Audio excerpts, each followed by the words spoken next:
শ্রীলঙ্কার বিপক্ষে প্রথমবার টি-20 সিরিজ জিতে যে মোমেন্টাম বাংলাদেশ পেয়েছিল সেই মোমেন্টাম বাংলাদেশ ধরে রাখলো পাকিস্তানের বিপক্ষে টি-20 সিরিজের প্রথম ম্যাচেও এবং দাপট দেখিয়ে জিতলো টাইগাররা।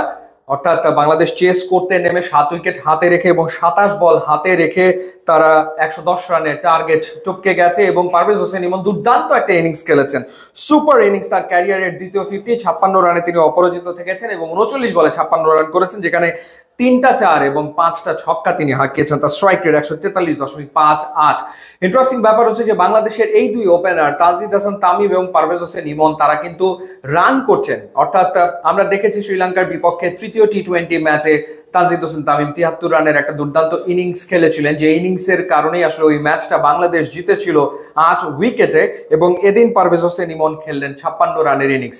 শ্রীলঙ্কার বিপক্ষে ওই ম্যাচে তাওহিদ হৃদয় 27 রানের একটা ইনিংস খেলেছিলেন, যেটা খুবই সময় উপযোগী একটা ইনিংস ছিল এবং হোম অফ ক্রিকেটেও কিন্তু তাওহিদ হৃদয় 37 বলে 36 রানের ইনিংস খেলেছেন, 2টো 4 এবং 2টো 6 এবং এটাও কিন্তু খুবই কার্যকরী একটা ইনিংস। হয়তো আপনার দেখে খুব একটা মন ভরবে না, হয়তো আপনার কাছে মনে হবে যে এটা টি-20-র জন্য আদর্শ ইনিংস না, কিন্তু ম্যাচের পার্সপেক্টিভ বিবেচনায় গেম পরিস্থিতি অনুযায়ী খুবই এফেক্টিভ ইনিংস। কারণ বাংলাদেশ পরপর 2টো উইকেট হারিয়ে ফেলেছিল রান তাড়া করতে নেমে। তানজিদ হাসান তামিম 1 রানে আউট হয়েছেন এবং লিটন দাস তিনিও আসলে 1 রানে আউট হয়ে গেছেন। অবশ্য ম্যাচ জেতার কাজটা শুরুতে করে দিয়েছেন বোলাররা, প্রচন্ড ডিসিপ্লিন বোলিং করে তারা পাকিস্তানকে 110 রানে অল আউট করে দেয় এবং বোলারদের ভেতরে তাসকিন আহমেদ তিনি 3.3 ওভারে 3টা উইকেট নিয়েছেন এবং রান দিয়েছেন 22। মুস্তাফিজ ওয়াজ ম্যাজিক্যাল, অ্যাবসলিউটলি ম্যাজিক্যাল।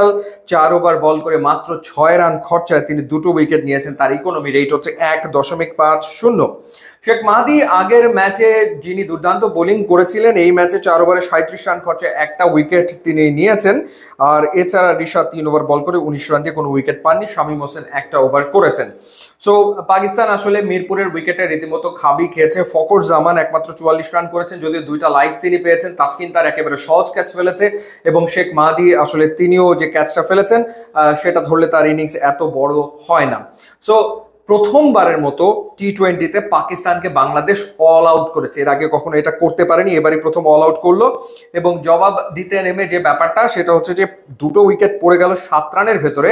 তখন মনে হচ্ছিল যে আসলে বাংলাদেশ প্যানিক করবে কিনা, আরো 2টো উইকেট যদি পড়ে যায় তাহলে তো বিপদ হয়ে যেতে পারে, কিন্তু সেটা হয়নি। তাওহিদ হৃদয় এবং পারভেজ হোসেন ইমনের জুটির কারণে তাদের যে পার্টনারশিপ, সেই পার্টনারশিপটা খুবই ইফেক্টিভ পার্টনারশিপ ছিল 73 রানের এবং ওটাই আসলে ম্যাচ জয়ের ভিত গড়ে দিয়েছে। এবং পাওয়ার প্লেতে যেখানে পাকিস্তান 4টা উইকেট হারিয়েছে, সেখানে বাংলাদেশ আসলে উইকেট হারিয়েছে 2টো। আর একটা ইন্টারেস্টিং ব্যাপার হচ্ছে যে পাওয়ার প্লেতে যখন বাংলাদেশ ব্যাট করেছে প্রথম 6 ওভারে কোনো 4 হয়নি, সেখানে ছক্কা হয়েছে 4টা, অর্থাৎ 4টা ছক্কা। পারভেজ হোসেন ইমন মেরেছেন 2টো, তাওহিদ হৃদয় মেরেছেন ওই সময় 2টো ছক্কা। তো সেই জায়গাটাতে কোনো 4 হয়নি, তারা ছক্কা মেরেছেন। এবং বলছিলাম যে বাংলাদেশের ওপেনাররা রান করছে, যেটা ডেফিনেটলি ম্যাচে প্রভাব ফেলছে, ম্যাচের রেজাল্ট বাংলাদেশের পক্ষে নিয়ে চলে আসছে এবং যে স্টাইলে যে অ্যাগ্রেসিভ ওয়েতে ব্যাট করছে সেটাও ইন্টারেস্টিং।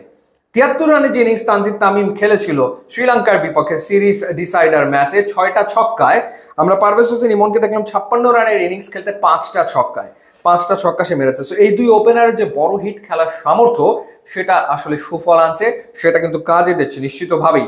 সো মোমেন্টাম বাংলাদেশ পেয়ে গেছে, সেই মোমেন্টাম ধরে রাখতে পারলে পাকিস্তানের বিপক্ষে টি-20 সিরিজ জেতাও আসলে দেশের মাটিতে সম্ভব হবে বলে আমরা বিশ্বাস করি।